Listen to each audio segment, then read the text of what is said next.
Good evening. Thank you so much for joining us for tonight's edition of Costa. I'm your host. My name is Andrew Mwansa, sitting in for Costa Mwansa. Now, Zambia's economy in 2024 has been shaped by a mix of resilience and adversity, while the mining sector, particularly the copper production, has remained a cornerstone of the country's economic activity. The country did suffer a severe drought that has significantly impacted the agriculture and the energy sector. In response to these challenges, the government has increased allocations towards social protection programs aimed at cushioning vulnerable populations. However, questions persist regarding the effectiveness and tangible impact of these initiatives on the ground. With less than 2 years before the 2026 elections, scrutiny has heightened over whether the UPND government has remained faithful to its campaign promises, particularly in addressing economic challenges and improving the lives of ordinary Zambians. Tonight on this program, I'm privileged to be joined in by Permanent Secretary from the Ministry of Information and Media, Thabo Kawana. PS Thabo Kawana, good evening. Thank you so much for joining us on Costa tonight. Good evening, Andrew, and good evening to your viewers. Thank you very much for the invitation and compliments of the season. Compliments of the season to you too. Now, those that are joining us from home, you can be a part of the program by calling us on the number that will soon be available on the screen. But also, thank you so much to those that are joining us via social media platform at Diamond TV Online on Facebook and Diamond TV Zambia as well on Facebook. Be a part of the program by commenting on the live stream that has been made available for you. Quite a year, PS Thabo Kawana. A lot of things have happened from the time that we began this year. We're about to conclude this year in about not less than 10 days. But before we can get down to the issues that you had committed to as government and what you've done so far in this year, let's begin on a lighter note. I don't know if this was coincidentally that on the day that this country was hearing one of the most important court cases, the eligibility of President Edgar Lungu to contest the 2026 elections, after the judgment was delivered, in the Court, you had posted a video seemingly celebrating the outcome of the judgment, according to the interpretation, of many. And some did really express concern around how a civil servant can be celebrating a political victory that is on the side of the UPND. Let's talk about that video. It's over. But maybe before you tell me that you don't know what I'm talking about, for the avoidance of doubt and for the people that didn't see the video, let's quickly look at this video.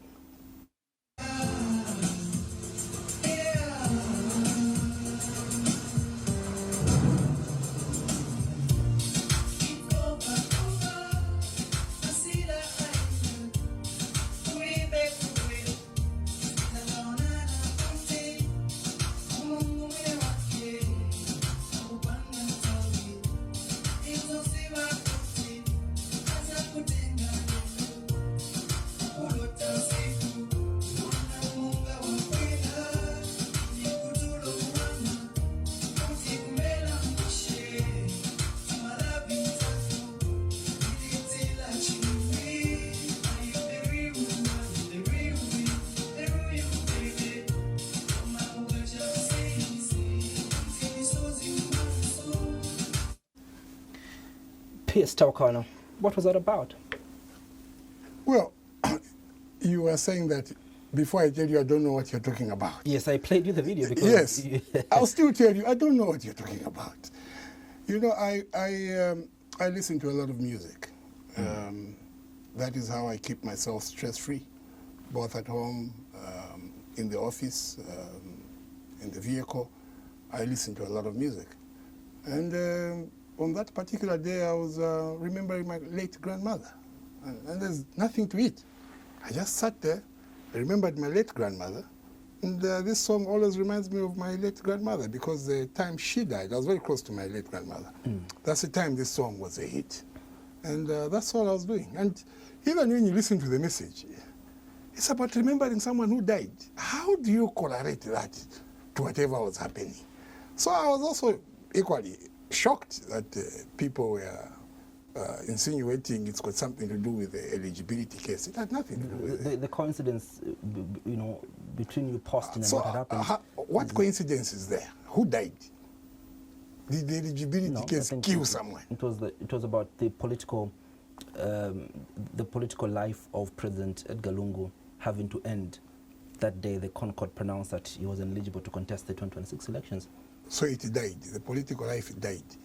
My point is that song has got nothing to do with the eligibility case, and it had.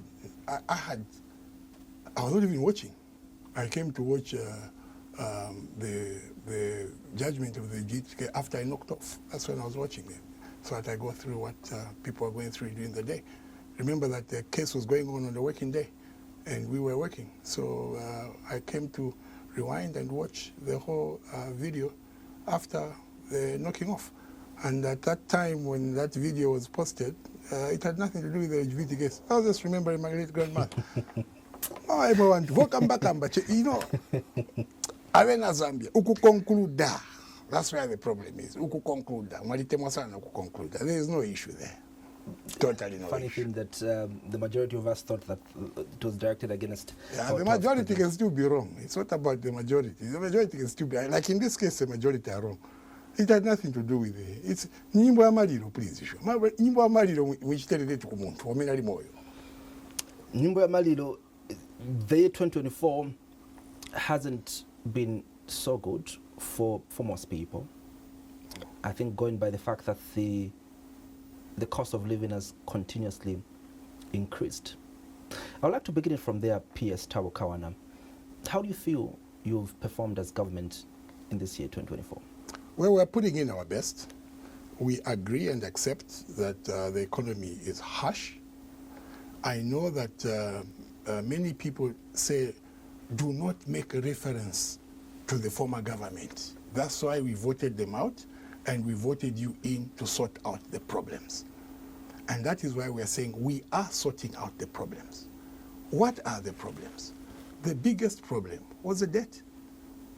We are where we are in because the previous government put us in debt, which they defaulted and failed to pay. So for us to breathe, for us to survive, we needed to do one of the tasks that was a near impossibility, and that is to restructure the debt. So to restructure the debt set us on a pace where we could start all over, meaning we are starting from the bottom, starting with an economy that was growing in the negative, meaning we were to go in the grave, to go and pick up the economy, resuscitate it, give it a heartbeat, and begin to push it upwards. And that's what we have been doing. So it is folly for people to imagine that you would just wake up one day and then everything is rosy. The situation was terrible. The economy was killed, battered, completely gone. So we are starting from scratch, starting from the grave. So it has not been easy. It is not easy. It will not be easy. And we still agree with our citizens that it is not easy. It is harsh. But it is important for us to state why we are where we are. And this is why we are where we are, and we are going. We are posting growth, minimal, okay, and downgraded from what we had predicted and envisioned. But that is because now other factors come in, issues to do with force majeure, drought, floods, and so on, energy crisis, and so on. But in the midst of all this, because of the prudent leadership and management, we are getting somewhere. At least we are posting some growth instead of positing negative growth. So yes, we agree. The situation is not as good. The economy is bad, but we are working on it to get to a point where all of us will now say, yes, we are somewhere. But in doing all this, having restructured the debt, then we have some breathing space. What do we do with that breathing space? You have to make sure that, number one, no Zambian citizen goes hungry. And the president did declare that despite us having a drought, despite us having this crisis, no Zambian will die of hunger. And to date, no Zambian has died of hunger. We are able to distribute relief food. We are able to distribute farming input. In fact, last year, if it was not for the drought, we would have had the biggest bumper harvest in the history of this country, because a lot of people came on board and did participate, did plant. But lo and behold, we had a drought. So these are calamities that are forces of nature. But you do not sit back and say, because we've been hit by forces of nature, you push back. And that's what this government is doing, pushing back. When President Hakainde Hichilema declared the drought as a national disaster in February of this year, we had begun to go around the world as a country to look for funds. We needed funds in excess of $1 billion to be able to address these challenges that our people are going through. Let's go to that fund, PS Thabo Kawana. Did you manage as government to raise that anticipated Of course, fund? we didn't manage to raise $1 billion, but a lot of corporate partners came on board, and that is one, because of the confidence that they have in this administration and how it is prudently utilizing public resources. So we had a lot of corporate partners that have come on board to give grants, to give direct budget support so that we can continue moving. For example, free education continues, and many a young person are going back to school, including people that are old and did not have a chance to go to school, have gone back to school. Now, in the rural areas, you will say the children will not be able to go to school because there's hunger there. We have also enhanced the school feeding program. Apart from the areas where the school feeding program was being implemented, we have now included all areas that are drought hit are on the school feeding program. And that is why you are seeing that the classrooms are full and the attendance rate is 100%, because the young people are able to go to school, learn, but also be able to find something to eat. Besides this, this vulnerable population that you're talking about, of government's enhancement of the feeding program, especially to the most vulnerable. It's not just a feeding program. Yeah, you have got cash forward. I want to find out. Not everybody goes to school. PS Thabo Kawana, what initiatives? Yeah, so not everybody goes to school. You have got people that are out there. There's cash for work. You've got the old and vulnerable. There's social cash transfer. So there are different programs aimed at our people that are suffering from different vulnerable conditions. So the young people are able to go to school and they're able to feed. The youthful people are still able to participate in cash for work programs to do with them doing some work within their communities. And government is giving a stipend. The old and vulnerable people are also still being looked after via social cash transfer. So all these social programs are able to continue because, number one, there's prudent utilization of public resources. Number two, there's a lot of corporate partners that are coming on board to help directly with some of these 84 programs. out of the 116 districts that we have in this country have been hard hit by this drought. Yes.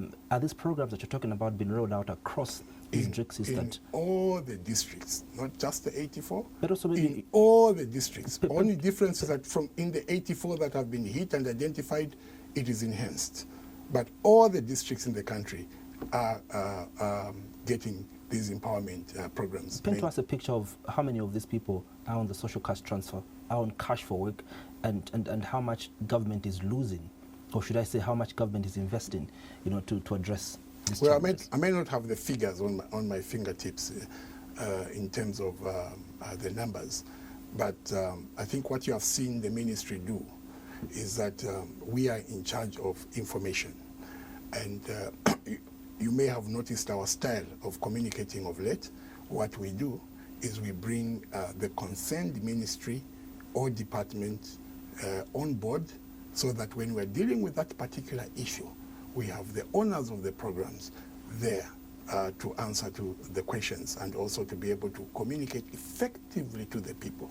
Because there are certain things that we may not have as a ministry, but we will facilitate. We'll create the platform. So if we're dealing with energy issues, we'll bring in the Ministry of Energy, we'll bring in ZESCO and ERB, and they will be able to speak to the press, and through the press to the people. When we're dealing with issues to do with health and so on, you will see that we'll call the PS for health to come through, we'll call the PS for local government to come through over the issues of ambulances, for example. All that is aimed at enhancing communication and ensuring that the people get the correct information that government has to channel. So even now, you are asking me to say these programs to do with how many people are on board and so on. I may not have the figures on my fingertips, but I can assure you that very soon I will be able to bring on board my colleague at the Ministry of Community Development, and we're able to speak to that. What is your boast of how much government has invested in such a protection? What is your boast of these allocations that have been done to ensure that the impact on the vulnerable population is being reduced at PS Kawana? What solutions has government come up with? What initiatives has government come up with to deal with the actual issues? Are there any policies, reforms that this government has come up with to deal with these issues that the country is facing, as opposed to say, we are looking for money, there's a problem, we're looking for money, we're going to give people money so that they don't suffer? This might prolong. Are there any tangible But you are speaking to the problem, you are speaking to the solution, and you are speaking to the activity itself. So when you have got a problem and you have people in society and communities... Maybe I should put context to my question so that you're able to properly understand it. For example, the cost of living has continuously increased. PS Thabo Kawana. The kwacha has continued depreciating PS Thabo Kawana. The prices of petroleum have been on an uphill as well. Stakeholders have been telling you, your government, PS, that shift away from this monthly review of fuel pump prices. At least give people a period of three months for them to plan before you could review the pump prices. But on several occasions, you've avoided this initiative that your cooperating partners have given you, the stakeholders. It's not about avoiding the initiative, but you must also understand that it speaks to also the capacity of storage in the country. If you are going to say we are going to review after 3 months, you must have enough storage to, when you bring in the commodity and it's able to be in the country for 3 months, then you can stay 3 months without changing. So it must speak to the capacity that you are able to hold the volumes. Right now, what we're able to bring in and hold through the oil marketing companies is only enough to last us a month. What are you doing to create capacity? Now, when it is lasting us a month, then they have to bring in a new consignment. Now, that new consignment is bought. So, depending on the market forces, the exchange rate and the price at which it is selling at the international market, it will have a cost-reflective price at the pump. So, if the fundamentals have shifted, where the fuel is coming from, there is a drop. Automatically, you see it reflect on the pump price, there is a drop. If the kwacha has gained, you see it again on the pump price, it will drop. So that's why you have seen this fluctuation of sometimes it drops, sometimes it maintains, and sometimes it increases. It is because of the two fundamentals, the exchange rate and the pump price. And this is a good thing, because if we get to a point where, for example, the conflicts that are happening in Russia and what's the other? Ukraine. And all these other areas where you have got all these conflicts happening, if we get to a point where the world police is able to stabilize, you will find that even the fuel prices will be able to plummet. Immediately that happens. Even here it happens. So for as long as that. And perhaps that's my question to you. It's cost reflective. It is reflecting what is going on. Yeah. Because you don't make your own fuel, Andrew. Yeah, you cannot sit here and determine a price of a commodity you do not produce. We don't produce the fuel. Granted. I think my question is, what type of frameworks, what type of policies are you putting in place as a new Dawn government? The policy, the framework is to ensure that we give our people a cost-reflective pump price. My question is, are you creating resilience to ensure that these global uncertainties don't wash us down as a country? Because there's a war here, there's a war there, there's a war there, there's a war there.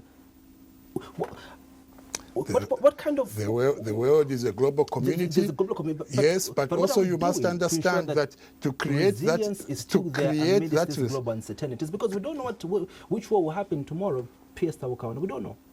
Yeah, but we do not have the fuel ourselves. So you cannot avoid You that. are in leadership there. So being in leadership means that now we need to start producing oil.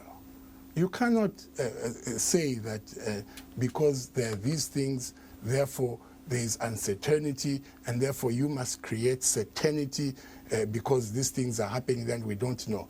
We can do that for products that we produce ourselves. We can create that resilience. But we do not. We depend on them. So what hits them hits us. So if they are hit positively, we are hit positively. If they are hit negatively, we are hit negatively. That is the ramification of not producing what you are using. You spoke about, let's drive the conversation to capacity when I asked about fuel.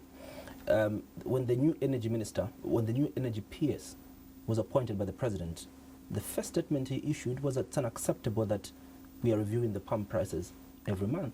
But it's been several months since he was appointed as PS. So they are looking at the mechanism to help us to be able to prolong the fuel pump price reviews. But like I said, it is also tied to capacity.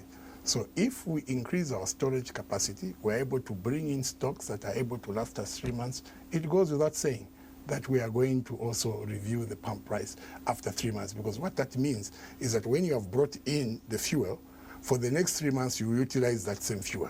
Then after 3 months you bring in a new consignment. So the new consignment you must review now, how much was it brought in for and how much should the pump price be. For now we are only able to do a month.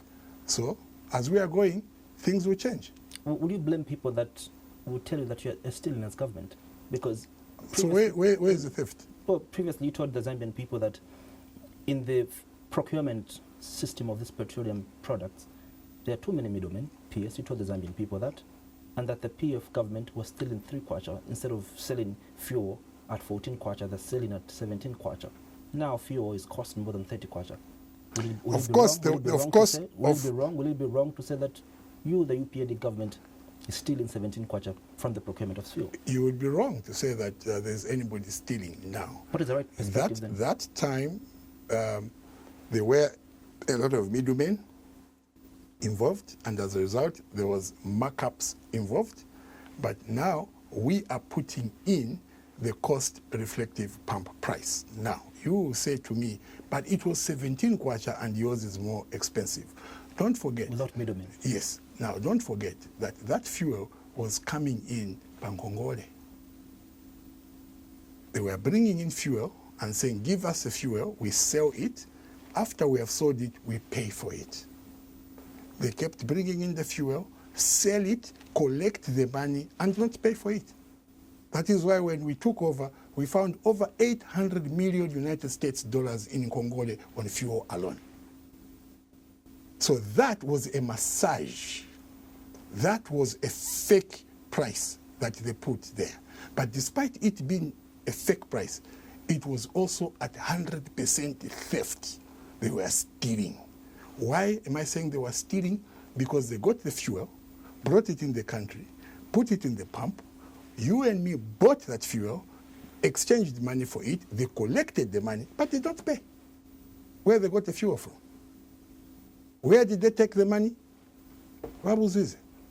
Woman, mashori. So yes, they store the money. They are thieves. Now, we are not stealing the money. We are getting the fuel wherever it is being gotten from, and it's being paid for. So much that even where we are getting the fuel from, they can no longer give the country a credit facility. You pay as you go. You are collecting fuel, you pay for it, you collect it. You pay for it, you collect it. And it is coming to the pump price because this government has taken away middlemen and it is not putting a markup. It is giving you exactly what it costs. And what you see on the pump price is what it is costing. Same with electricity. They were bringing in electricity, and in all these places where they were getting electricity, they did not pay.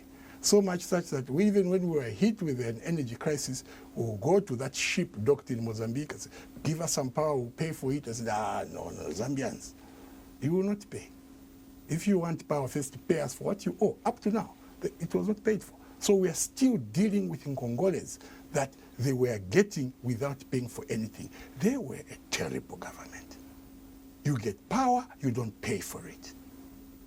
But you are selling it to the people. You and me were buying tokens from ZESCO. The electricity that we used in our houses, we paid for it. We gave them money, a lot of money. Where they got the electricity, they didn't pay. Where did they take the money?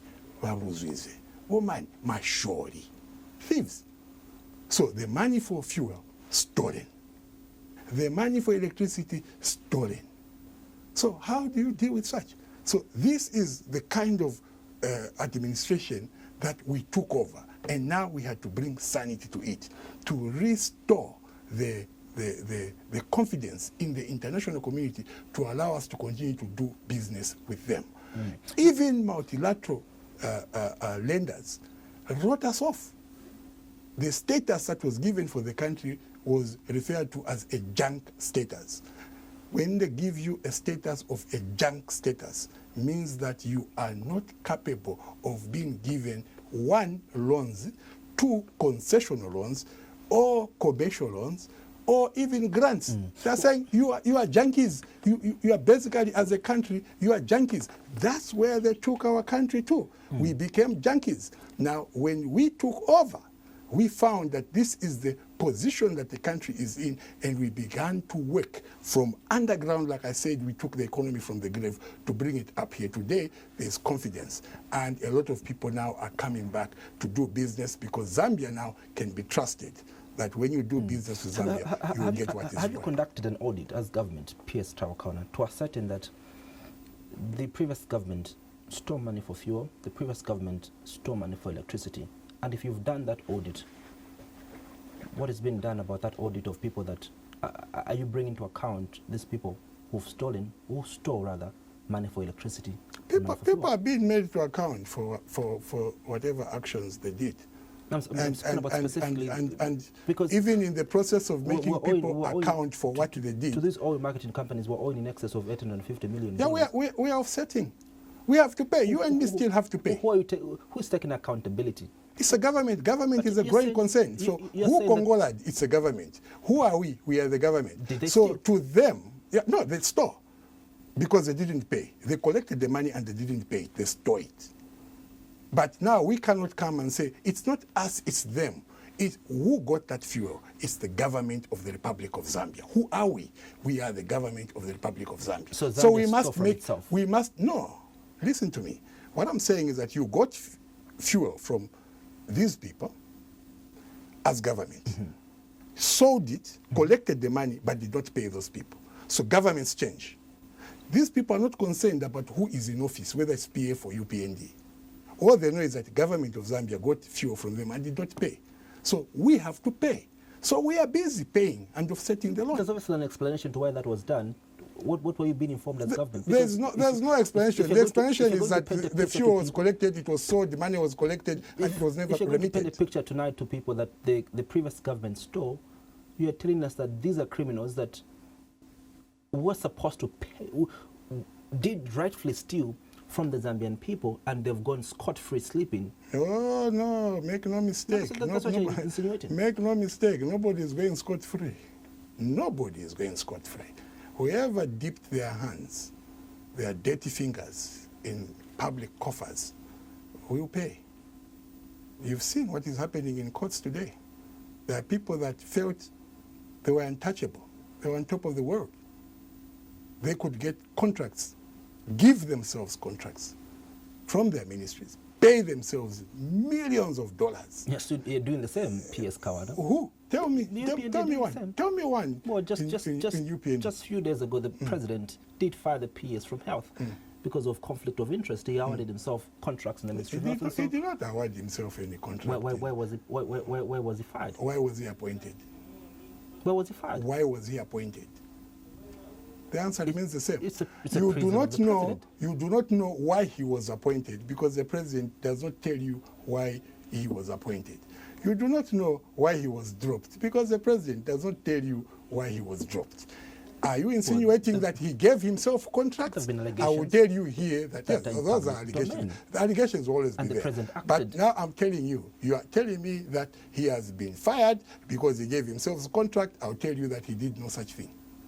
Now, you ask me, so why was he fired? I'll tell you, well, just the same way when he was appointed. Nobody asked why he was appointed. I've never heard you people ask why I've been appointed. So I don't expect you to ask when I will be fired, why I have been fired. It's the president's prerogative to bring in different players at different times. So sometimes he elevates, sometimes he demotes, and sometimes he fires. It's all part of his mandate. One of the things that we've seen that this administration has continuously done is increase CDF on an annual basis. Even in the 2025 budget, CDF has been increased. What is government thinking around CDF that perhaps many... We are implementing the decentralization policy. The idea is to take the money away from the center and take it to the people. Let the people determine their own developmental trajectory. Whereas you had a situation where you had a meager 1.6 million given as constituency development, today you have got over 30 million given, and the people are able to determine themselves. That is why you are able to see that where there were no schools and classrooms, they are there. Where children were sitting on the floor and on rocks, they are sitting on desks. Where there were no maternity sections or wings, they are there now. Not just maternity, but they have solar lighting and they have proper water reticulation. All that is what the people desired, but did not have the resources. This government has said what you desire, what you prioritize as a people, the money is here. So, like I said earlier, that one of the ways we are doing as a ministry is to ensure that when we're discussing certain matters, we bring in the people themselves that are dealing with it, so that you get, you satisfy your questions, so that the Zambian people also benefit by getting the correct and precise information. So one of the things I want to beg your indulgence here is that even on this program as we are live, you allow me that I should be able to wake up my colleagues, not that they are sleeping, they can never sleep. If you can allow me, I'll be able to call. Let me try and see if I can call. I can call another question that the PS local government. No, let me as you call the PS local government. Yeah, you are talking about. You are talking about CDF and why it has been increased and what government is thinking. So let me just see if I can get hold of PS Hamaundu. PS, good evening. Evening. Listen, I'm live on Diamond Television, and I'm sitting here with Mr. Mwansa. He may have a question or two that he would want for the people of Zambia to benefit. Kindly hold for him. Just remind him that I'm a Man U supporter and Man U lost, so that he will not have a very difficult question, but he can proceed. Well, I'm a Manchester United supporter. We did beat Man City. But yes, we did lose the other game. But quickly, PS Hamaundu, the question is, why has government continued to increase CDF? Because there are still complaints that this CDF, even other MPs who come here, is that it's flawed and it's not working. But also, as an extension to that question, PS Kawana here says that you continue rolling out the decentralization agenda of this government, and you're making people make decisions for themselves by choosing what projects that they should embark on. But we're seeing allocations in CDF, for example, that go towards vehicles, ambulances, and all that. The constituencies are different from one to the other. Whilst a constituency in the rural part of this country would need an ambulance, a constituency in Lusaka will not need an ambulance. And so I would like to really pose it to you on what exactly government is thinking, with all these things that it's doing with CDF. Thanks, Andrew, for the question. Well, indeed, you asked a very interesting question. Why is government continuously increasing the CDF despite a few individuals, this is me saying it now, a few individuals who are beginning to say things may not be going correct, because I've noted to say in our country at times, when one or two people come to the media and say something is not working, it's taken like the picture to say it is not happening, when the reality is that there's a lot of progress that is happening under the Constituency Development Fund. A lot of it, and I even give you context to say, from 2022 to 2024, as government, for the people across all the 156 constituencies, we have worked on not less than 10,000 projects, and the amount of money that has been expended in there is in excess of 8.5 billion kwacha. And of course, you can ask a question to say, who's getting this money? Local contractors building or erecting classroom blocks, over 2,300, creating jobs within their communities, buying water, buying blocks, buying sand, buying cement, doing a lot of other activities within these communities. PS Kawana just mentioned to say we've also worked on maternity annexes. A number of them have actually been constructed across the country. So you can see that we are actually doing quite a lot. When it comes to skill development, we have in excess of 151,000 youths being trained in a skill that they chose on their own. Some are bricklayers, some are carpenters, some are involved in heavy-duty machine repairs. A lot of people have been trained. And to now go to the question where you say, as government, we are indeed centralizing. We want the people to make decisions. We don't just want them to make decisions. They are actually making decisions. But you ask a question to say, you are buying motor vehicles. Yes, it's our mandate as government. We have an overarching interest. There's what is known as the 8th National Development Plan, which is the key planning framework for development of our country. So, is it good that we put monitoring and evaluation vehicles to enable the members of parliament, the councillors, the council chairmen, even media, go around and carry out monitoring activities of the CD projects that have been implemented or being implemented? I think the answer is yes. It was a correct decision. Was it a correct decision that as government we queued 156 police vehicles? It's a good decision, because each time news, I actually see a CDF Land Cruiser at a crime scene, a CDF Land Cruiser at an accident scene, which means the vehicles are now available to respond to the needs of the people. Whereas before, the police would be called, they'll probably say for no transport. So it is a good thing. Is it a good thing that government has said we procure ambulances? It's not certainly a good thing, because sometimes when they are in Lusaka, even in Lusaka alone, you get the impression to say that they may have sufficient ambulances, when the reality is very, very different. So we are working on this, and CDF is responding to the aspirations so help me understand. and needs of the people. In conclusion, help me understand, PS Hamaundu. Yeah. So these ambulances, these motor vehicles that the police are using, and all these things you've added in CDF, the ones you've mentioned. We're also procuring 286 motorbikes. Motorbikes. Were these a byproduct of what the people want, or what you feel people need as government? As government, we have been given the mandate to run this country. And as government, we have a development framework. So there are certain decisions which we can take, and others which are taken by the people. You ask the question to say, is it the people making these decisions, or is government? CDF was at 1.6.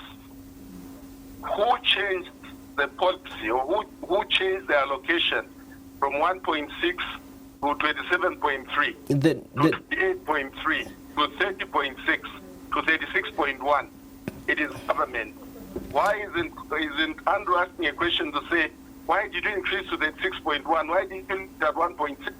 Because as government, we've realized to say, if we had left it at 1.6, the 10,000 community projects that we have done so far, it would have taken us over 50 years, of a lifetime. Even Thabo seated you there, my fellow PS,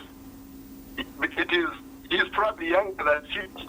So now just imagine all that time to have achieved this in 3 years. So we want to accelerate. I think there's a point I'm trying to drive at PS. And we want to decide There's a point I'm trying to drive at PS. if you're going to knock for instance, from the allocation that has been done to the 2025 budget, if you're going to knock out in excess of 10 million for government to procure all these things that you're talking about from each constituency, you're going to knock out a 10 million, kwacha. Why then would you tell the Zambians that CDF, for example, is at 30.6 million when you know that you're knocking off 10 million from that 30 million that you've made to buy projects that government has already planned to buy? Why doesn't government then use money outside CDF so that money that you're talking about, that you're giving to these constituencies, then the people would make their own decisions with that money? You buy the ambulances, you buy the motor vehicles with a different allocation as opposed to CDF, because if you're going to knock out 10 million, from the 30 PS, and you're telling Zambians that you've allocated over 30 million to CDF, then that's not true. No, we're not even telling that. That's reality. It's 36.1 million for 2025. It was 30.6 for 2024. And I did mention to say, for instance, through the CDF, we are constructing, amongst others, chief palaces to improve the livelihoods of their Royal Highnesses. And as government, we said their capacities, their retainers, they need to run mail quickly from one chiefdom to another, or from a chiefdom to a government office. So I said we are procuring 286 motorbikes using the Constituency Development Funds. In each chiefdom, if they've got chiefs, they are procuring those particular motorbikes for and on their behalf. So we are not knocking out, we are not taking money away from the constituency. We are actually spending money on behalf of the constituency, because the benefits is still reside within the constituency. So there's nothing like looking out really. It's just like I said, sometimes as a people, we often want to just drive an unnecessary negative narrative. Even when something that is happening is a very good thing, but one person or two will say, but why are you taking out the money from us? Why did you not complain when you increased it from 1.6 to 36.1 million? So as government, it is our responsibility to govern the country. It is our responsibility to ensure that where there is overarching interest, we can still be instructive, because the resource ultimately is to the benefit of the country. So we are like a parent. As a parent, you know to say, this is the amount of money that I have, this is the amount of money that is available to my children, but some of it you can give them directly as transport. But you know that you have to buy milli meal, you know that you have to buy relish, you know that you have to buy electricity units. Your child will complain to say, Daddy, you are taking money away from me. Let me buy my own electricity. Thanks. Or let me buy my own milli meal. Thanks, PS Hamondo. And buying food for myself. Thanks, PS Hamondo. It's a similar role that government plays. Thanks, PS Hamondo. In extension, PS Kawana, just like rightly how PS Hamondo has put it, there's different needs in all the constituencies. If you're going to put it that from the CDF, and I gave an example of ambulances, across all constituencies you're buying ambulances, and also I'm hearing that there's going to be an allocation to build houses for chiefs. Palaces. It's not going to be there. It's ongoing. From the CDF. Yes. You see, like the PS has explained here, government is like a parent. So there are things that you give your children directly, and some you have to do anyway. You have to feed, you have to buy milli meal, you have to pay electricity, you have to pay your water bills. Those you have to do directly. So your children can't come to you and say, give me my money, I'll pay for my own water, I'll pay for my own electricity, I'll pay. No, there are things that you need to do. So for example, chiefs' palaces are very important. How much are you locating chiefs' palaces? We need to dignify. We need to dignify our Royal Highnesses by giving them decent accommodation. This is across all the... And once we have finished building them the palaces, we have also inbuilt in there an ability to give their retainers, the capacities, at least a motorbike each to be able to run mail, like he has stated, to and from chiefdom to chiefdom, chiefdom to government offices, and so on, so that development is also quickly enhanced by enhanced communication. When you're coming up with this, but whenever we are coming up with these things, who do you consult? No. That's not a question of whom do you consult. Do you mean there's a constituency in this country that doesn't need an ambulance? Do you mean there's a constituency in this country that does not need a police vehicle? Do you need to tell me that there's a constituency in this country that has a chief and the chief does not need to have decent accommodation by having a standard palace? This must be a responsibility of the CDF. Yes. No, look, CDF has been its money taken to the people. Okay? This money was centrally with government before we started implementing our decentralization. This money is the money that you are seeing these criminals now giving their what did you call these girls? That's the money that now you are seeing with young girls having 65 million kwacha cash in the house, thousands or millions of dollars in the house. When you hear issues around people that were working in government whose children have never seen the day of an office or a hustle, but the character is sitting with $5 million in their account. These are the issues. So what this government is saying is that all this money should be taken away from the crooks in Lusaka and taken to the people. So the chiefs are benefiting. The people are benefiting. And the people are also now saying, this is what we need.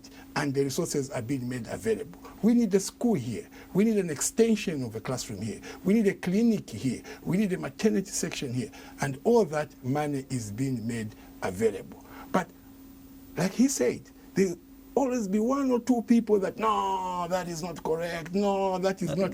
But that doesn't make it not correct. It's in people understanding. No, the people understand. Do you know, Andrew? Why do you want to build palaces from CDF money? Why can't central government take up the responsibility so that these resources that you believe so much that CDF money is for the people. Government expends money of the people, on behalf of the people, for the people. So it still amounts to the same thing. The only difference is that because we are spending it on where it's supposed to go, the others did not spend it on where it was supposed to go. They stole the money. And that's the money that was ending up with their girlfriends. It's the money that was ending up with their children. It's the money that was ending up with their housewives that would find herself with $30 million in her personal account, and yet she doesn't work. So this is the same money that now we are saying, let it go to the people. The only difference with us is that even as we are taking this money to the people, we are looking at the three things that the president always emphasizes. Whatever we are doing, we must procure at the right price. Whatever we are doing must make sure that it is of high quality and delivered on time. Take the ambulances, for example, that CDF is buying. These are state-of-the-art ambulances.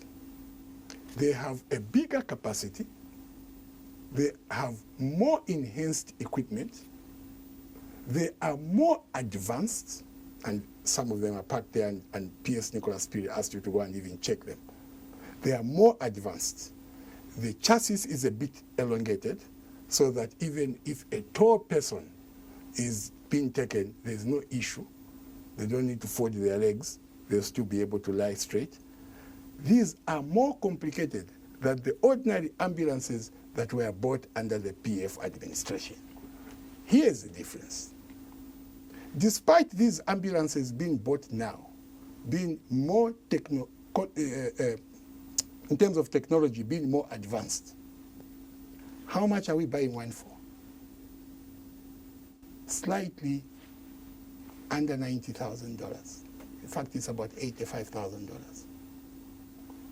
They bought the same, not necessarily even the same, but inferior quality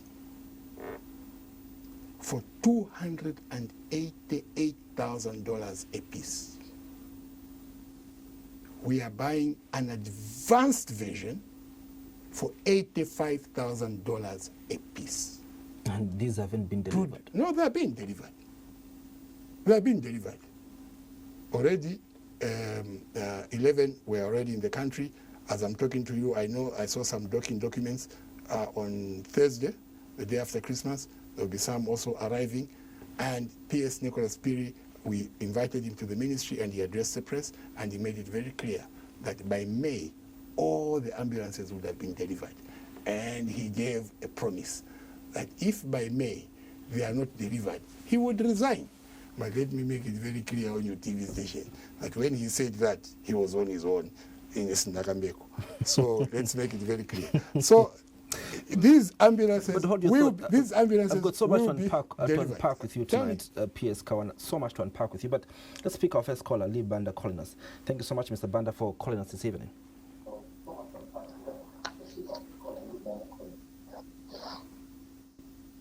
Good evening. Good evening to you, sir. Okay, thank you very much. Good evening, PS. Evening, Mr. Banda. Thank you so much.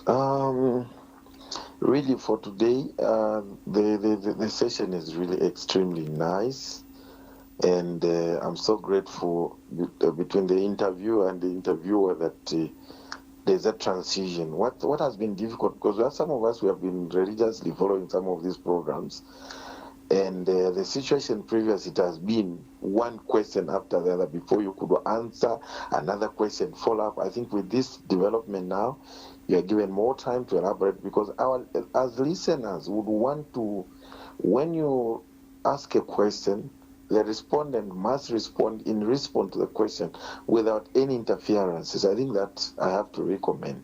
But for me, my issue has been really, in my family, I think I have two people that have benefited from CDF, where they are really benefiting down on the ground. I think if you'd really go down, you are in the offices, but if you can go down on the streets and ask, how is this benefiting? Let the people benefiting give you the story. Because if we sit in the offices, it would mean misinformed, and you wouldn't understand how this thing is impacting. I know 3 nurses that I know that they would go very early in the morning, given an and they get in the class, and they've kept on doing that. So when you look at these kids that are coming from the village that couldn't have a job, but they've come up with these initiatives, what do you see? That's how you benefit.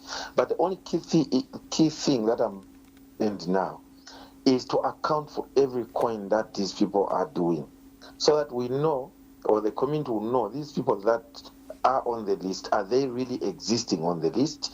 Are they getting what they have worked for?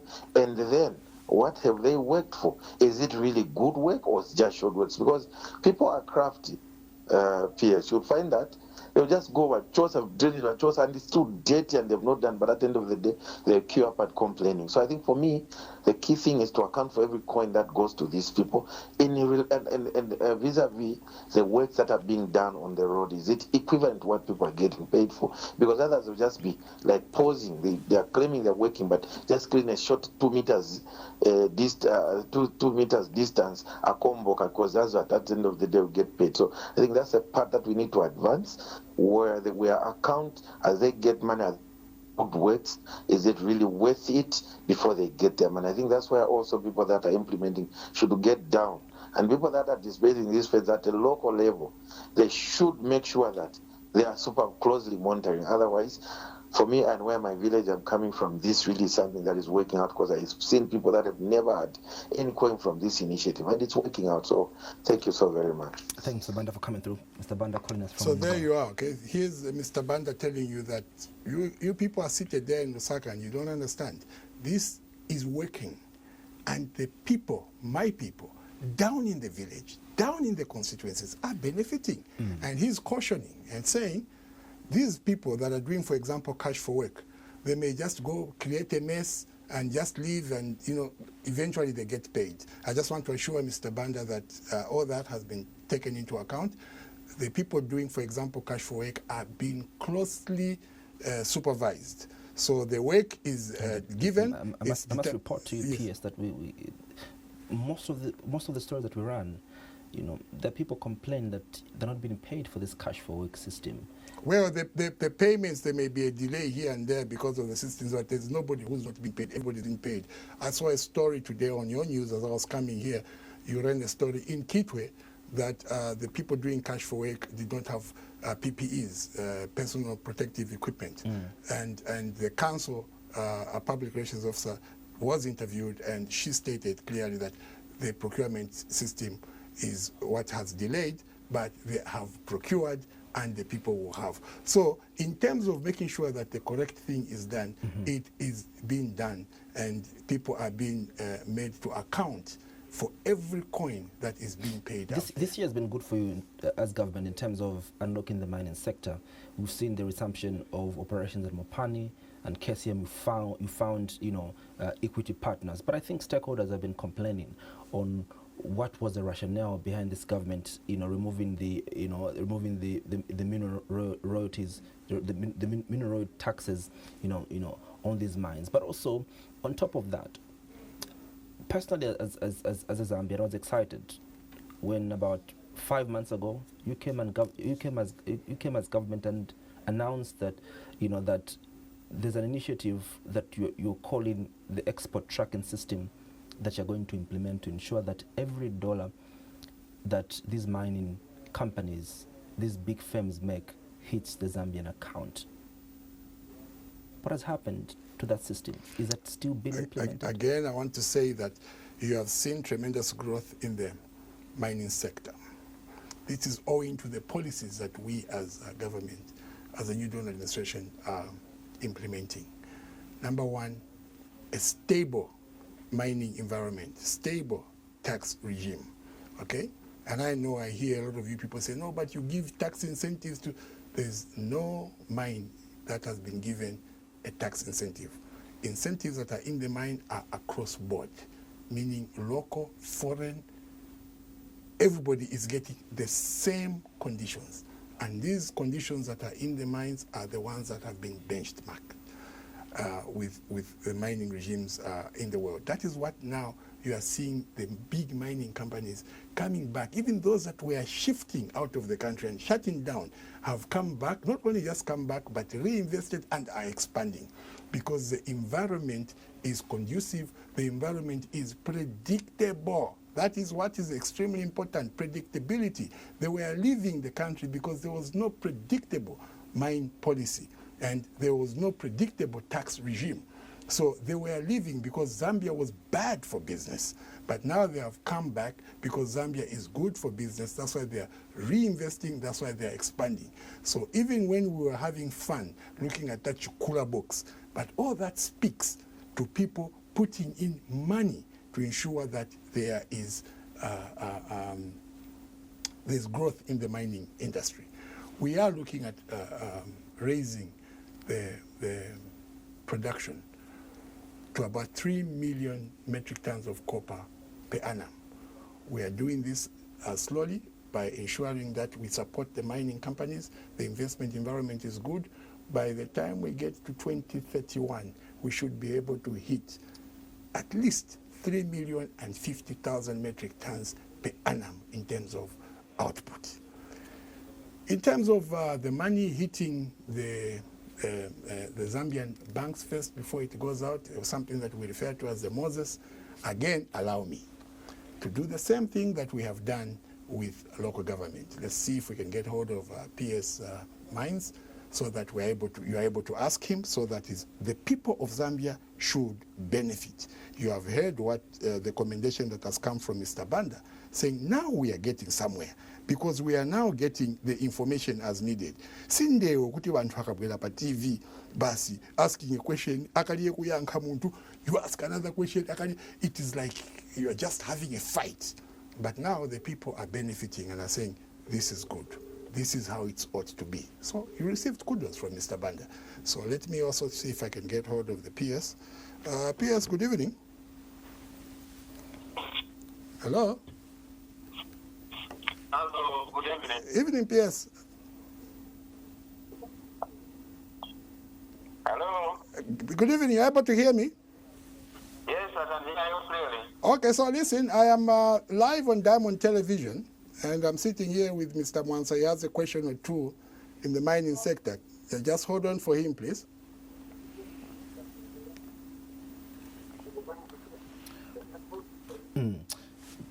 P.S., good evening. I hope you can hear me. I can hear you loud and clear. Thank you very much. My first question to you is, how far has government gone in implementing the export tracking system? Microphone.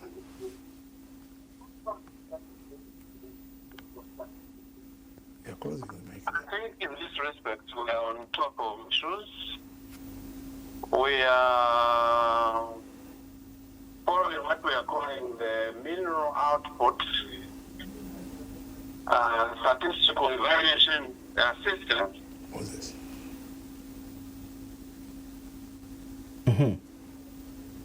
Sorry, there is a sound effect somewhere, sound more coming from the television.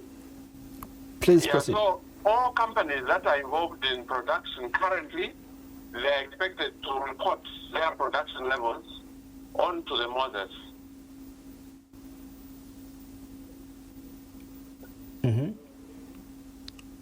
So with that production, each of those companies is supposed to, because this system Moses, we are doing it together with the ZRA, so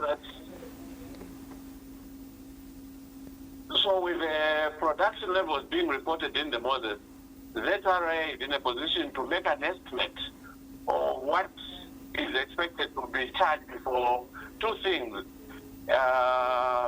mineral royalty, as well as any other taxes associated with the export of minerals. Now, this system is not just for copper.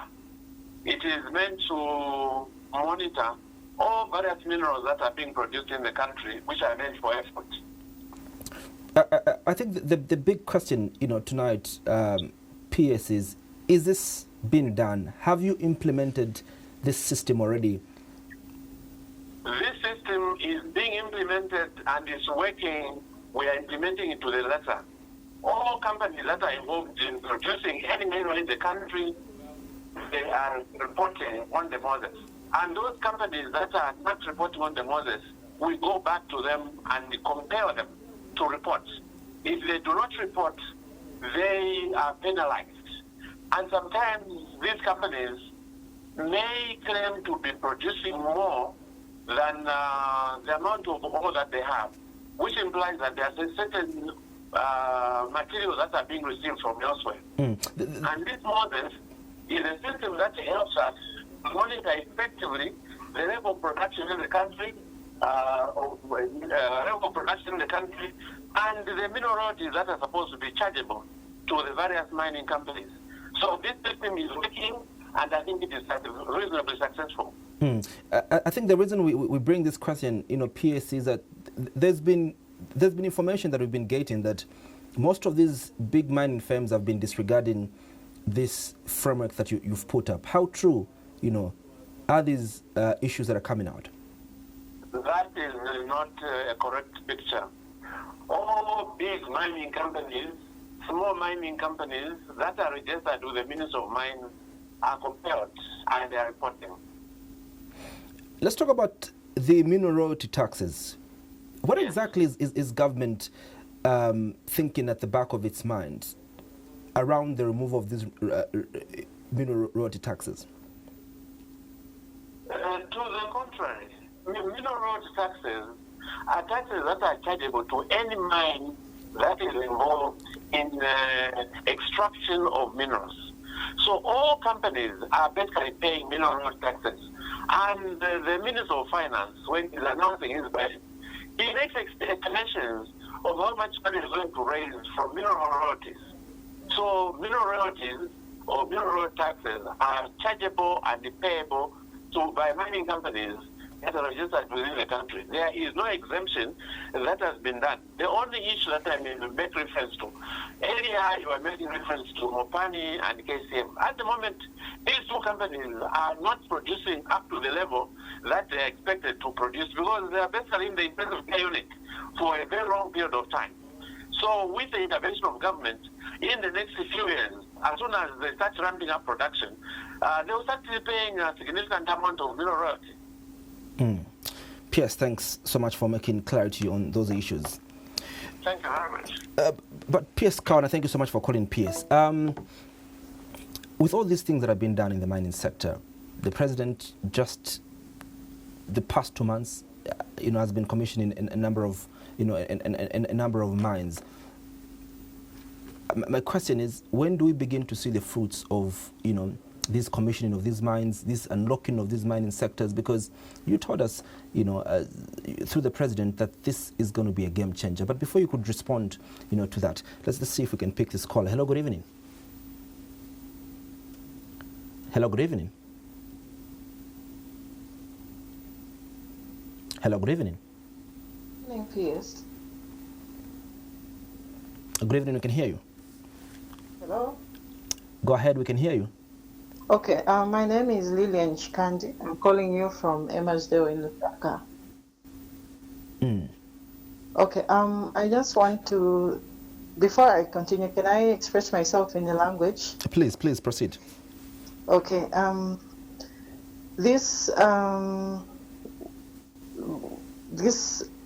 what are you calling it? Community for what? Cash forward. Cash forward. Muma communities. Engandanda wamba kuti inhat wajibona kulilusu mpugo. Here in Emersdale, it has been very dirty. And when I'm walking around the streets now, ndilabona kuti wasumpuga. We are seeing people that never even used to have points. My youths but this time around in the morning, knowing that at the end of the day they're going to have something, and then that's something they're going to use it economically. So like that, we are appreciating to government. In here, no studio thinking we are not appreciating to not to ligunze. Pere tulajibona mbuli mboji berega. Inha inga twalumba izia guhulumende alime tulalombozi kuti ayingirize. Pere mbuli mbamba bambi. Basa tulalomba. It would let every coin be accounted for. Inga bukuluku kobuli. So tulalomba kuti basawa PS be on top of the things and let everything be done correctly. Because as a citizen here in Lusaka, I have seen most of the ladies, most of them, their only way of having income is going to sleep around with men. But now after this activity was introduced, and we are seeing that if they will work, after working they are tired, they will just go and sleep. Waiting for tomorrow again, and we're seeing our streets clean. So basa, guliga going at Wapagulumba izya, alimudeza milelege, Walumba. Torumba kapati bachikandi. So look, Andrew, you can see from the feedback from the people that, these programs that government is implementing, they are benefiting the people. The only pushback you are getting from the people is that let's account for every coin that is being put out there. And they are cautioning government to say, among your officers implementing, there are crooks. Please ensure that you curb down. Make sure that there are no crooks there and people should get what they are paid for, but also they must work for what they are being paid for. And she's appreciating, saying that her neighborhood in Emersdale was very dirty, but today she's able to walk on clean streets. The young people that would wake up early in the morning drinking beer, today are waking up early in the morning cleaning the streets, knowing that they'll get something and use it economically. All these are programs aimed at ensuring that the people are benefiting. And the people are seeing. Now, this is what speaks to when you have been sitting in a place like this one, listening, always talking the ambassador of lies, always telling lies and making people feel like there's nothing happening. When you see that there are, for example, elections out there, and you see the results, you begin to, maybe they have rigged. No. The people are now saying, this is the government we wanted. And they're able to feel the impact. They are able to understand that what government is doing is benefiting them. They are feeling the peace. They understand that they are coming from an area where they were harassed, where cadres were above the police and were harassing them. Today, people wear their regalia, Edgar Lungu t-shirts all over. Nobody's going to say anything. Nobody's going to harass you. They're enjoying the peace. Therefore, they are now saying, we'll continue with this government. And that's why you see when there are by-elections at ward level, constituency level, people are voting. And there's this talk among opposition political players that quickly no, before we maybe conclude. government has rigged and so on. So what I'm just trying to buttress here is that we are doing a lot of work, and we are grateful that the people are able to see and are appreciating and are working with their government. And this is what government is all about. It's for the people. This government is for the people, but the people seem not to agree with you. Which PS people, Kawana. Now, if you sit and you listen, and if you listen to the ambassador of lies, you may think nothing is happening. But I'm happy that your people are now saying we are happy. I have not asked your question in full so that you could find better context of responding to it. Please. We've seen a number of reports from the time that you came into government, PS Kawana. All these reports are coming in from professional bodies. These are non-aligned reports, non-aligned to any political party. The church has issued, have issued before statements to the fact that there's a shrinking democratic space. The Law Association of Zambia has issued the same sentiments. Now, just recently, we saw, a U.S. report indicating the same things, that the space under this administration in terms of our democracy has continued to shrink. So do you want me to answer or put mamboliza kanyimbo eli makuzani nekusaliza kanyimbo kati nikamba? So mameni makazimira, it's good like that. The US has issued a report, and in that report they have stated that there are no political detainees in this country. There are no political prisoners in this country. What does that tell you? That tells you that there's nobody who's politically being persecuted. Whoever is before the law is because they've infringed the law. There is no shrinking democratic space in this country. But if you misbehave, the law will catch up with you.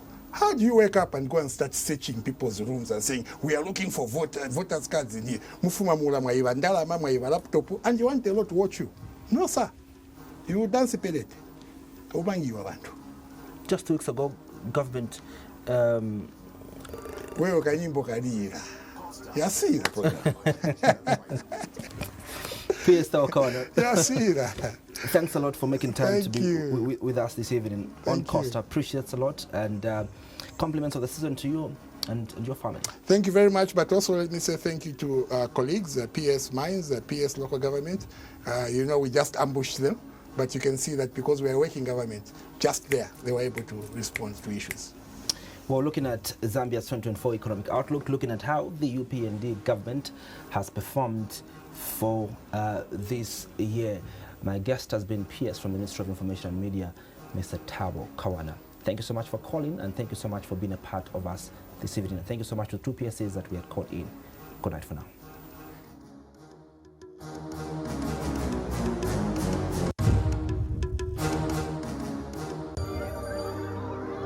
Costa was brought to you by FQM Trident Limited, a subsidiary of First Quantum Minerals Limited.